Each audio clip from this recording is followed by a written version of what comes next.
नमस्कार, बड़ी बहस छत्तीसगढ़ में आपका स्वागत है और मैं हूं आपके साथ शगुन सिंह। 22 और 23 जून को अपने 2 दिवसीय दौरों पर केंद्रीय गृह मंत्री अमित शाह छत्तीसगढ़ आ रहे हैं। इस दौरान वो एनएसएफयू कैंपस का भूमि पूजन करेंगे। बस्तर में सुरक्षा बलों से मुलाकात करेंगे और शहीद एएसपी आकाश गिरिपुंजे के परिवार से भी भेंट करेंगे। अमित शाह के दौरे की पूरी जानकारी उप मुख्यमंत्री विजय शर्मा ने दी और इसे सुरक्षा और विकास के लिए अहम बताया। वहीं दूसरी ओर खाद बीज की कमी को लेकर कांग्रेस प्रदर्शन की तैयारी में है, लेकिन मंत्री श्याम बिहारी जायसवाल का दावा है कि 75% से ज्यादा किसान खाद खरीद चुके हैं और कांग्रेस के पास कोई असली मुद्दा नहीं बचा है। इसी बीच पूर्व मुख्यमंत्री भूपेश बघेल ने अमित शाह के दौरे को लेकर तीखा हमला बोल दिया। उनका कहना है कि राज्य में खाद संकट गंभीर है, लेकिन केंद्रीय गृह मंत्री अमित शाह खदान की रेकी करने के लिए आ रहे हैं। आज इसी मुद्दे पर विस्तार से करेंगे चर्चा के लिए कुछ मेहमान जुड़ेंगे, लेकिन उससे पहले हम आपको सियासी बयानबाजी और अमित शाह के दौरे को लेकर सियासी पारा क्यों चढ़ा है वो भी बतलाते हैं। देखिए, सुरक्षा बलों की तैनाती और आगामी तैयारियों को लेकर यहाँ पर तमाम चीजें, शहीद हुए एएसपी के परिजनों से भी अमित शाह अपने दौरे को लेकर मुलाकात करेंगे। बस्तर क्षेत्र जाकर सुरक्षा बलों से अमित शाह मुलाकात करेंगे।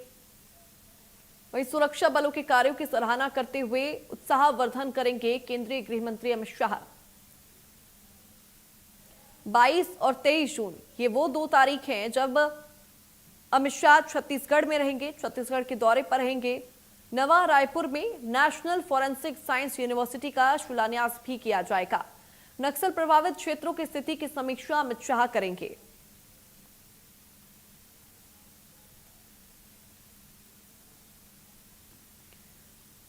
और उसके साथ ही बैठक भी करते हुए अमित शाह नजर आएंगे।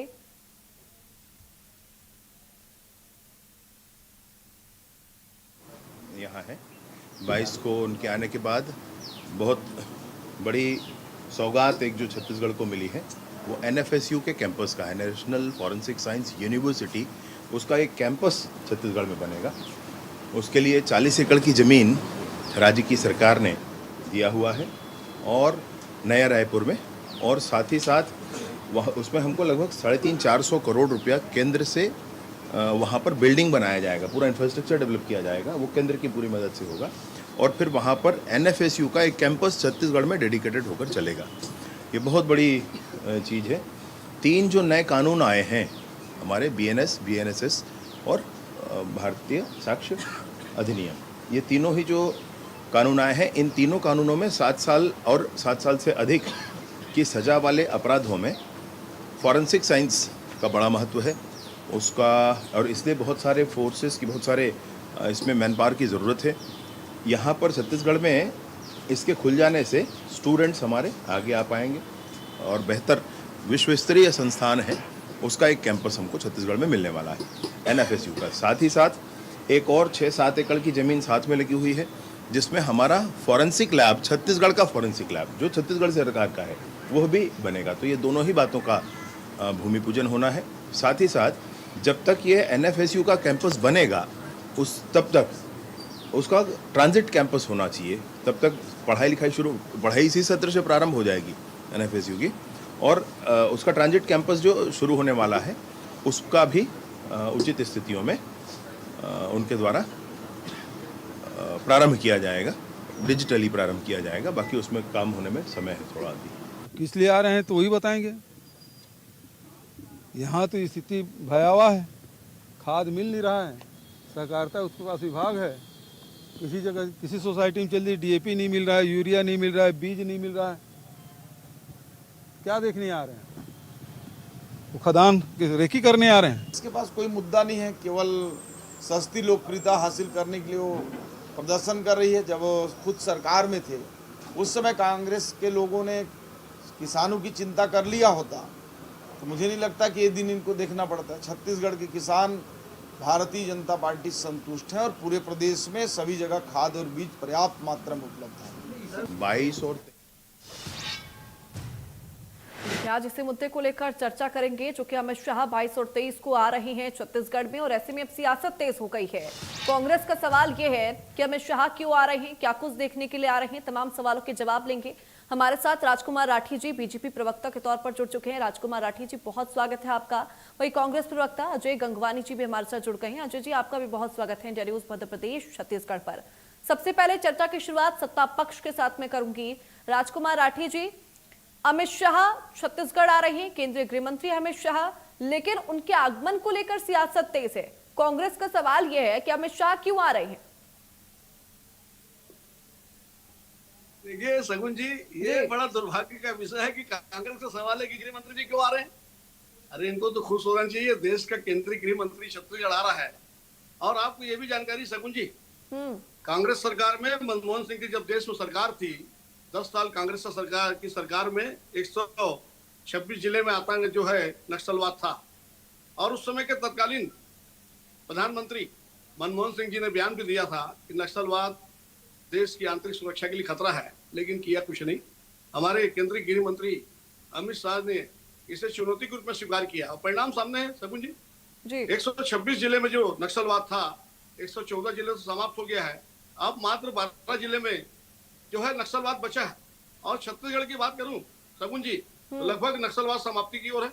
और ये बड़े सौभाग्य का विषय है सगुन जी, इतना छोटा राज्य छत्तीसगढ़ और वहां पे जो है केंद्रीय गृह मंत्री जी लगातार बैठक करते हैं, लगातार दौरा करते हैं, और आज उसका परिणाम सामने है। नक्सलवाद जो है पूरे छत्तीसगढ़ में बहुत छोटे क्षेत्र में सिमट गया है। और एक देश का गृह मंत्री, हमारे एडिशनल एसपी जो आकाश राव जी की शहादत हुई है, उनके घर जा रहा है। मैं समझता हूँ इतना संवेदनशील गृह मंत्री देश को मिला है, तो ये तो खुशी का विषय है कि लगातार वो छत्तीसगढ़ की चिंता कर रहे हैं, छत्तीसगढ़ से नक्सलवाद समाप्त हो इस विषय पर चिंतन कर रहे हैं। और जब उनकी बैठक होती है सगुन जी, तो सिर्फ छत्तीसगढ़ के अधिकारी नहीं, क्या मैं मध्य प्रदेश की बात करूं, क्या महाराष्ट्र की बात करूं, कि तेलंगाना की बात करूं, क्या उड़ीसा की बात करूं, सारे स्टेट के अधिकारी आते हैं। और जो रणनीति बनती है उस पर जो अमल होता है, तो नक्सलवाद को जो है नक्सलियों को छिपने के लिए कहीं जगह नहीं मिलती। ना वो आंध्र प्रदेश की तरफ जा पाते, ना तेलंगाना की तरफ जा पाते, ना महाराष्ट्र की तरफ जा पाते, ना मध्य प्रदेश की तरफ जा पाते, ना उड़ीसा की तरफ जा पाते। चौतरफा जो घेरेबंदी हो रही है, ये केंद्रीय गृह मंत्री की रणनीति का हिस्सा है कि पूरे अधिकारी को, सब जिले सब प्रदेश से अधिकारियों को बुलाना और रणनीति बनाना, और परिणाम सामने है। तो ये कांग्रेस के लिए मतलब इस प्रकार का जो विषय उठा रहे हैं कि केंद्रीय गृह मंत्री जी क्यों आ रहे हैं, क्या वो भारत के नागरिक नहीं है, क्या वो भारत के केंद्रीय मंत्री नहीं है, क्या उनको छत्तीसगढ़ आने का अधिकार नहीं है। अरे वो तो हमारे छत्तीसगढ़ की जनता की भलाई के लिए आ रहे हैं। तो ये विषय है सगुन जी, ऐसा विपक्ष हमको मिला है, ये हमारा नसीब है सगुन जी, इसमें क्या कर सकते हैं। ठीक है। अजय गंगवानी जी, अमित शाह क्यों आ रहे हैं, आपको सवालों का जवाब मिल गया। सगुन जी, मैं इनकी आवाज बिल्कुल क्लियर नहीं आ रही थी, मैं अपना पक्ष रखना चाह रहा हूँ। उनकी बात में राजकुमार राठी जी की आवाज नहीं, मैं आपको थोड़ा मोटा मोटी बता देती हूँ उन्होंने क्या कुछ कहा। उन्होंने कहा कि देश के केंद्रीय गृह मंत्री हैं वो छत्तीसगढ़ आ रहे हैं, नक्सली ऑपरेशंस को लेकर वो लगातार अपनी नजर बनाए हुए हैं। ऐसे में ये सौभाग्य की बात है पूरे प्रदेश के लिए कि देश का गृह मंत्री छत्तीसगढ़ पर अपनी नजर बनाए हुए नक्सली ऑपरेशंस को लेकर। शगुन जी, आपके कोई प्रश्न हो तो जोड़ लीजिए ताकि मैं अगले 3 मिनट बोलूँ। आप मुझे, मेरा निवेदन है। जी बिल्कुल, नहीं आप ठीक जी जी। शगुन जी, बिंदु पर बात करता हूँ। देखिए महत्वपूर्ण है, केंद्रीय गृह मंत्री का एक दायित्व भी है और उनके कदम का स्वागत है वो छत्तीसगढ़ आए। लेकिन शगुन जी, महत्वपूर्ण है कि अगर केंद्रीय गृह मंत्री जैसा व्यक्ति अगर कोई छत्तीसगढ़ आ रहा है, तो छत्तीसगढ़ के आदिवासियों के लिए, छत्तीसगढ़ की महिलाओं के लिए, युवाओं के लिए कुछ ऐसी बड़ी घोषणा की जाए जिससे छत्तीसगढ़ की जनता को महसूस हो कि हाँ, गृह मंत्री जी के आने से फायदा हो रहा है। लेकिन मैं आपके लोकप्रिय चैनल पर स्पष्ट रूप से कहना चाह रहा हूँ, अमित शाह जी का जो छत्तीसगढ़ दौरा है वो नक्सलवाद समाप्ति के लिए नहीं है। ये जो दौरा है, जो आदिवासियों की जल जंगल जमीन और बस्तर की खदानें किस प्रकार से अपने पूंजीपति मित्रों को सौंपा जाए, इसका पूरा प्रयास है। महत्वपूर्ण बात है, मैं इसके 4 उदाहरण दे सकता हूँ। अभी 17 महीने यहाँ साया सागर को बने हुआ है। बेलेडेला 1A, बेलेडेला 1B आर्सेलर मित्तल को 50 साल की लीज पे दिया गया है। बेलेडेला 1C रूंगटा स्टील को दिया गया है। कांकेर की हाल नदी खदान जो है वो सागर स्टोन को दिया है। मतलब 17 महीने के अंदर 4 बड़ी खदानें अपने आप पूंजीपति में को सौंप दे रहे हैं। दूसरी महत्वपूर्ण बात है, अगर सचमुच अमित शाह जी भारतीय जनता पार्टी आदिवासियों का हित चाहते हैं, तो मेरे छोटे से कुछ प्रश्न है। क्या 2006 के वनाधिकार अधिनियम में जो संशोधन करके आदिवासियों के जल जंगल जमीन पर साजिश करने का प्रयास किया जा रहा है, क्या अमित शाह जी इसको रोकेंगे। दूसरी महत्वपूर्ण बात है NMDC, आज जो सबसे ज्यादा आयरन ओर है वो बस्तर में है, वहां से आयरन ओर से आयरन निकाल के पूरे देश में सप्लाई कर रहा है। तो NMDC के मुख्यालय को क्या हैदराबाद के बजाय वहां बस्तर में शिफ्ट करने से वहां के युवाओं को रोजगार मिलेगा। क्या माननीय गृह मंत्री अमित शाह जी इसके लिए प्रयास करेंगे? दिल्ली राजा से जगदलपुर का जो रेलवे रूट था, जिसके लिए माननीय मोदी जी ने 2017-18 में कहा था कि 2021 तक ये रेलवे रूट चालू हो जाएगा, क्या अमित शाह जी इसके लिए ईमानदारी पूर्वक प्रयास करवाएंगे? चौथी महत्वपूर्ण बात है भारत माला प्रोजेक्ट, जिसको जगदलपुर से मात्र 32 किलोमीटर की दूरी पर है। अगर ये 32 किलोमीटर को बढ़ाया जाएगा तो नगरनार प्लांट सीधे भारत माला परियोजना से जुड़ेगा, जिससे आगे चल के बस्तर जो है आर्थिक रूप से बेहतर मजबूत हो जाएगा। क्या माननीय अमित शाह जी इसके लिए प्रयास करेंगे? दूसरी महत्वपूर्ण बात है, आज नंदीराज पर्वत की लीज 2016-17 में रमन सरकार ने दी। माननीय भूपेश बघेल जी की सरकार ने उस लीज को कैंसिल करके केंद्र सरकार को 3 बार पत्र लिखा कि अडानी की लीज को कैंसिल करिए। क्या अमित शाह जी प्रयास करेंगे कि इस लीज को कैंसिल करने के लिए केंद्र सरकार कोई नोटिफिकेशन जारी करे? सबसे आखिरी महत्वपूर्ण बात, जो एनएमडीसी है, जो नगरनार प्लांट है, जिसमें एनएमडीसी का 20,000 करोड़ रुपए लगा हुआ है, बस्तर के आदिवासियों की भावनाएं जुड़ी है, आज विनिवेश की सूची में शामिल है, उसके निजीकरण की साजिश और षड्यंत्र किया जा रहा है। क्या अमित शाह जी बस्तर में घोषणा करेंगे कि भैया आप निश्चित रहिए, बस्तर के आदिवासी नगरनार प्लांट का निजीकरण नहीं होगा? और सबसे महत्वपूर्ण बात है, जो आरक्षण संशोधन विधेयक है, जो आदिवासी, जो शोषित और वंचित वर्ग है, जिसको 32% आरक्षण की बात 2 दिसंबर 2023 से 2 साल से अधिक हो चुके हैं जो पेंडिंग चल रहा है, क्या राजभवन में अटका हुआ है? क्या माननीय अमित शाह जी उसको पास कराने का प्रयास करेंगे? अगर ये सारे कदम अमित शाह जी उठाते हैं तो हम इस बात को स्वीकार करेंगे कि माननीय अमित शाह जी, भारतीय जनता पार्टी और शायद सरकार सचमुच आदिवासी हितैषी है। लेकिन जो लगातार इनके प्रयास दिख रहे हैं, 15 साल रमन सरकार रही, कि अमित शाह जी कभी आए? अचानक शायद सरकार के बाद तो लगातार जो दौरे बढ़ रहे हैं, ये स्पष्ट रूप से दिखता है कि अपने पूंजीपति मित्रों को खदान सौंपने के लिए उनके लिए रेड कार्पेट बिछाने का साजिश और षड्यंत्र भारतीय जनता पार्टी और शायद सरकार कर रही है। नहीं सर, कांग्रेस को बार बार ऐसा क्यों लगता है कि अगर नक्सलवाद पूरी तरह से खत्म हो जाएगा तो प्राइवेटाइजेशन कर दिया जाएगा? मुझे तो यही नहीं समझ में आता है। दूसरा मेरा सवाल सर ये कि आप नहीं, अजय सर देखिए, आप क्या आपने पहली ही लाइन में क्या बोला कि अगर अमित शाह आ रहे हैं तो घोषणा अगर करेंगे तो बहुत स्वागत है उनका। सर, हमेशा घोषणाएं करने से सब कुछ हो जाता है या फिर कभी उसकी समीक्षा करने की भी जरूरत होती है?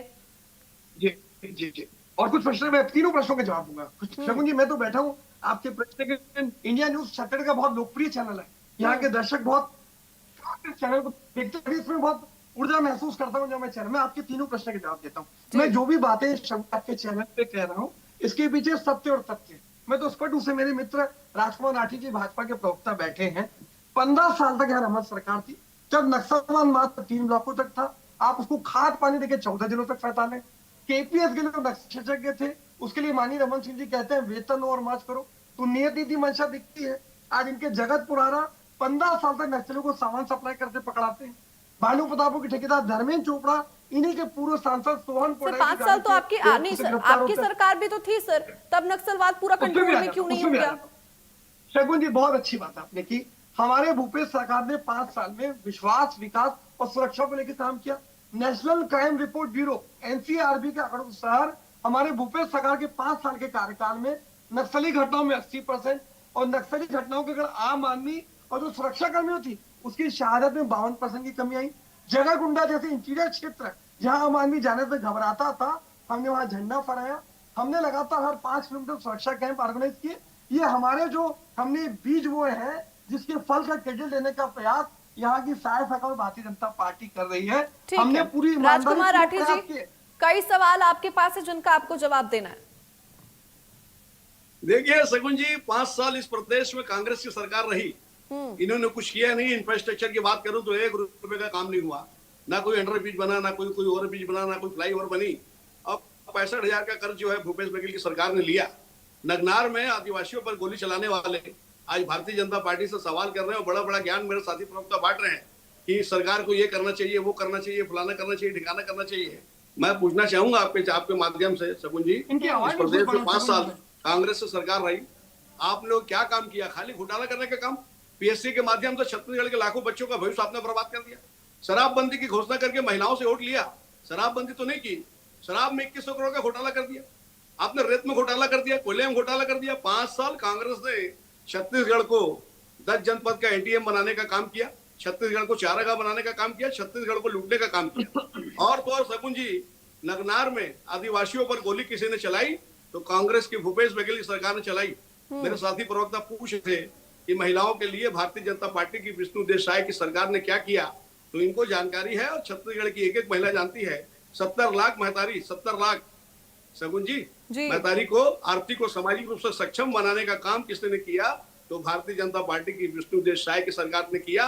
हमने कांग्रेस की तरह छलने का काम, कपट करने का काम, धोखा देने का काम नहीं किया कि शराबबंदी करेंगे, इस वादे को लेकर इसने सरकार बना ली और शराबबंदी नहीं की, शराब के नाम पे घोटाला कर लिया। 5 साल इस प्रदेश में कांग्रेस की सरकार रही, एक भी घोषणा 36 वादों को लेकर इन्होंने सरकार बनाई थी। 36 में से 6 वादे पूरे नहीं हुए। मेरे साथी प्रवक्ता बता दें कि 36 में से अगर 6 वादे भी पूरे हुए हैं और परिणाम सामने है शगुन जी। 71 सीट का जनादेश इस प्रदेश में कांग्रेस को मिला था, अब ये 35 पर सिमट गए हैं और सकारात्मक विपक्ष की जवाबदारी है। लेकिन भ्रम फैलाने का काम जिस प्रकार से मेरे साथी प्रवक्ता और पूरे कांग्रेस कर रही है, एक ट्रेनिंग होती है इनके यहाँ शगुन जी, इस प्रकार से एक झूठ को बार बार बोला जाए तो जनता उसको सच मान लेगी। लेकिन छत्तीसगढ़ की जनता बहुत समझदार है शगुन जी, वो समझ गई है कि कांग्रेस जो है जब भी सरकार बनती है, सत्ता के लिए कांग्रेस जो है सरकार बनाती है और सत्ता आने के बाद छत्तीसगढ़ को और जिस प्रदेश में कांग्रेस सरकार बनती है उस प्रदेश को लूटने का काम करती है। इनके पास ना तो कोई विजन है, इनके पास ना कोई विकास की योजना है, ना इनके पास कोई नेता है और परिणाम सामने है। इस देश की बात करूं शगुन जी तो केंद्र में तीसरी बार भारतीय जनता पार्टी की नरेंद्र मोदी की सरकार बनी है और प्रदेश की बात करूं तो चौथी बार विष्णुदेव साय की सरकार बनी है। देश और प्रदेश की जनता इस बात को समझ गई है, देश और प्रदेश का कोई विकास कर सकता है तो वो भारतीय जनता पार्टी की सरकार है। ठीक है अजय गंगवानी जी, राजकुमार राठी जी ने आपके ऊपर भी कई सवाल खड़े किए हैं। उनका कहना है कि कांग्रेस पार्टी तो प्रदेश में है ही विजनलेस, 36 वादे किए थे, 36 में से आपने 6 पूरे नहीं किए और अब जब मौजूदा सरकार काम कर रही है तो आप सवाल खड़े कर रहे हैं। शगुनी देखिए, ऐसा कोई सगा नहीं जिसे भाजपा ने ठगा नहीं। मेरे मित्र राजकुमार त्रिपाठी जी अपने कांग्रेस के बारे में बता रहे हैं, महिलाओं को 500 समन्वय देने का दावा करते हैं, क्या किसी एक भी राज्य में दिया? न छत्तीसगढ़ में, न मध्य प्रदेश में, न राजस्थान में, न हरियाणा में, न बिहार में। इनकी बेशर्मी के पराकाष्ठा देखिए, लगातार वादा खिलाफी के बाद भी झूठे वादे करते हैं। आपने 100 दिन में नियमित कर्मचारियों को नियमित करने का वादा किया, बता दीजिए कितने कर्मचारियों को नियमित किया आपने? आज शायद सरकार पूरी तरह असहाय हो चुकी है, न 18 लाख प्रधानमंत्री आवास मिलते हैं, न 500 में सिलेंडर मिलता है, न 1 लाख युवाओं को रोजगार मिलता है। तो ये ठगने का चित्र बंद करिए। ये महत्वपूर्ण बात है कि शायद सरकार पूरी तरह असहाय हो चुकी है। मौसम जो सिर्फ है शायद सरकार भारतीय जनता पार्टियों की फाइट में काफी है, जबकि यहाँ के किसान बेचारे अकाल और सूखे से गुजर रहे हैं। महत्वपूर्ण बात ये हो रही है कि आज 70% जो शगुनी जनसंख्या है वो किसानी कार्य से जुड़ी है। न उनको खाद मिलता है, न बीज मिल रहा है, न उर्वरक मिल रहा है। लगातार डीएपी एनपी की कमी चल रही है। न खाद की रेख की व्यवस्था करते हैं आप, न सोसाइटी में भंडारण की व्यवस्था करते हैं। खरीफ की बोनी का समय हो चुका है और बेचारे किसान आपको अभी ये पिछले 17-18 महीने में याद आई ये तस्वीरें तब नहीं दिखाई दी जब कांग्रेस थी? देखिए, हमारी कांग्रेस की सरकार ने लगातार काम किया। आज किसानों की कर्ज माफी की 2 घंटे के अंदर 9,000 करोड़ की। मेरे मित्र बता दीजिए, आपने मोदी गारंटी पत्र में आपने वादा किया कि भी 3100 में धान खरीदेंगे। ना आप किसानों से 3100 में धान खरीदते हैं, ना प्रति एकड़ 21 क्विंटल खरीदते हैं, ना एक भी भुगतान करते हैं। तो ये लगातार किसानों के से वादा खिलाफी के क्षेत्र लगातार भारतीय जनता पार्टी के चरित्र है। करोड़ों रुपए का धान सड़कें खराब हो रहा है। नहीं सर, बीजेपी तो सवाल आपके ऊपर उठा रही है ना कि आपने 36 वादे किए, 36 में से 6 अगर आपने पूरे कर दिए तो गिनवा दीजिए। चलिए मैं गिनवा देता हूँ, शुरू करिए। मेरे मित्र राजकुमार राठी जी से चलिए सुनिए। सबसे पहले हमारा वादा था कि भैया 2 घंटे के अंदर कर्ज माफी करेंगे। हमारी सरकार ने सरकार बनते ही 9,000 करोड़ रुपए की ऋण माफी की। हमने 2500 रुपए समर्थन मूल्य का वादा किया। हमने 2640 और 2660 रुपए दिया। हमने वनोपज की खरीदी की बात की थी, 7 की जगह हमने 52 खरीदी की। आज हमने तेंदुपत्ता समर्थन मूल्य की बात की थी, पूरे देश में सर्वाधिक समर्थन मूल्य रहा। पूरे देश में वनोपज खरीदी में छत्तीसगढ़ पहले स्थान पे था। मनरेगा में रोजगार देने में छत्तीसगढ़ पहले स्थान पे था। लगभग 25 लाख लोग आज गरीबी रेखा से बाहर निकले। आज माननीय प्रधानमंत्री मोदी जी ने नीति आयोग की बैठक में तारीफ की। हमारी लगातार योजनाएं चली, चाहे गोधन न्याय योजना हो, राजीव गांधी किसान न्याय हो जाओ, भूमिहीन मजदूर कृषि मजदूर न्याय योजना हो, हमने हमारे हर वक्त के लिए काम किया। आज ये मुझे बता दे, ये तो महिला वारंटी के नाम से जो महिलाओं को ठगने की तैयारी कर रहे हैं। सन्नी जिन्होंने जैसे सेलिब्रिटी के खाते में पैसा जाएगा। ये भारतीय जनता पार्टी की सरकार थी जो बोलते हैं कि मुख्यमंत्री के वाइफ को मिलेगा, मिलेगा। जब आप सुन लीजिए अजय जी, जब आप सुन लीजिए अब एक बार जब आप सुन लीजिए। शगुन जी, मैं आपसे पहले भी कहा कांग्रेस में झूठ बोलने की ट्रेनिंग होती है। 2500 रुपए धान खरीदने की बात कर रहे हैं। आपको बताना चाहूंगा शगुन जी, 2100 रुपए केंद्र की मोदी सरकार देती थी राज्य के लाभांश में आता था। कर्मचारी नियमित हुए। नहीं अजय जी क्या देखिए, है? एक बार जवाब सुन लो लीजिए। ना यार, कौन सा सरकार एक बार जवाब है सुन कि लीजिए आप। सरकार है नहीं, सुन लीजिए। तो शगुन जी 400 रुपए को भूपेश बघेल की कांग्रेस की सरकार 4 किस्तों में हमारे छत्तीसगढ़ के अन्नदाता किसान को तरसा तरसा के देती थी। अभी कर्नाटक और हिमाचल में इनकी सरकार बनी, वहां इन्होंने बड़े बड़े वादे किए थे, ये महिलाओं को सम्मान निधि देंगे, आज तक वो सम्मान निधि चालू नहीं हुई। किसानों की बात मेरे साथी प्रवक्ता कर रहे हैं, बताना चाहूंगा शगुन जी, जब प्रदेश में भूपेश बघेल की कांग्रेस की सरकार थी तो किसानों से कहा जाता था कि बोरा आप खरीद के लाइए। जब आप बोरा खरीद के लाएंगे, जब आपका धान खरीदी होगा, और गोबर 2 रुपए में गोबर योजना इन्होंने चालू की थी शगुन जी। 2 रुपए में गोबर खरीद कर उसी गोबर को मैं मिट्टी मिलाकर कंपोस्ट खाद का नाप देकर, मैं कई जगह हम लोग जाके सोसाइटी में निरीक्षण किए शगुन जी, तो 25 किलो की जगह 23 किलो जो है वो खाद निकलती थी, और किसानों को लेना अनिवार्य किया था शगुन जी कि आपको ये जो है, जो गोबर में मिट्टी मिली है, इसको 10 रुपए में खरीदना पड़ेगा। 2 रुपए में सरकार गोबर खरीदती थी, उसको 10 रुपए में किसानों को बेचती थी। राजकुमार राठी जी, ये मेरे मैं पास थोड़ा समझता हूं कम वक्त सबसे है, ज्यादा फाइनल अगर- 30 सेकंड में आप एक बार फाइनल शगुन कमेंट जी, दे दीजिए। किसानों का शोषण अगर किसी ने किया है तो कांग्रेस की भूपेश बघेल सरकार ने किया है। ये जिन जिन बातों को कर रहे हैं कि ये वादे पूरे हुए हैं, मैं क्या, छत्तीसगढ़ की जनता जानती है। अगर ये 36 में से 6 वादे भी पूरे किए होते ना शगुन जी, तो इस प्रदेश में 71 से 35 पर नहीं आते। मुझे कांग्रेस कमेटी की- समय दीजिए, शगुन जी। इन्होंने तो घोटाला करने का काम किया। क्या शराब घोटाले की बात करूं, क्या कोयला घोटाले की बात करूं, क्या रेत घोटाले की बात करूं, कि पीएससी के माध्यम से लाखों ननिहाल का भविष्य बर्बाद करने का काम किया। ट्रांसफर उद्योग चला शगुन जी, पूरे प्रदेश में एक ही काम चला, ट्रांसफर उद्योग। खाली इन्होंने ट्रांसफर के माध्यम से पैसे एकत्रित करने का काम किया। और तक सुन लो यार, सुन लो। और छत्तीसगढ़ को 10 जनपद के एटीएम शगुन जी आखिरी टिकट दे दीजिए। ठीक है देखिए राजकुमार राठी जी, ठीक है, मैं अजय गंगवानी जी का भी एक बार फाइनल कमेंट ले लूं, मेरे पास वक्त की कमी है। अजय जी फाइनल कमेंट आपका, फाइनल 30 सेकंड। देखिए महत्वपूर्ण है शगुन जी, मैं स्पष्ट रूप से कहना चाह रहा हूँ, चाहे केंद्र की मोदी सरकार हो या छत्तीसगढ़ की साय सरकार, इनकी प्राथमिकताओं में किसी प्रकार से आदिवासी का हित नहीं है। ये लगातार छत्तीसगढ़ के आदिवासियों की जल जंगल जमीन और बस्तर के जो खनिज संसाधन है उसको निजी हाथों में सौंपने की साजिश और षड्यंत्र कर रहे हैं। ये माननीय अमित शाह जी का दौरा जो है, इनके पूंजीपति मित्रों के लिए रेड कार्पेट बिछाने का तरीका है। आज हसदेव में लाखों पेड़ काटे जा रहे हैं, जब बेचारे आदिवासी विरोध करते हैं, पुलिस लाठीचार्ज करके पिटाई करती है। ये तो उनकी प्राथमिकता दिख रही है। चाचा खदाने आप अपने पूंजीपति मित्रों को सौंप दे रहे हैं। ठीक है अजय जी, देखिए मेरे पास समय इतना ही है चर्चा को आगे बढ़ाने के लिए। ठीक है, राजकुमार राठी जी, अजय गंगवानी जी, आप दोनों का बहुत शुक्रिया अपना कीमती समय इंडिया न्यूज मध्य प्रदेश छत्तीसगढ़ को देने के लिए। फिलहाल बड़ी बहस छत्तीसगढ़ में मेरे साथ बस इतना ही। नमस्कार।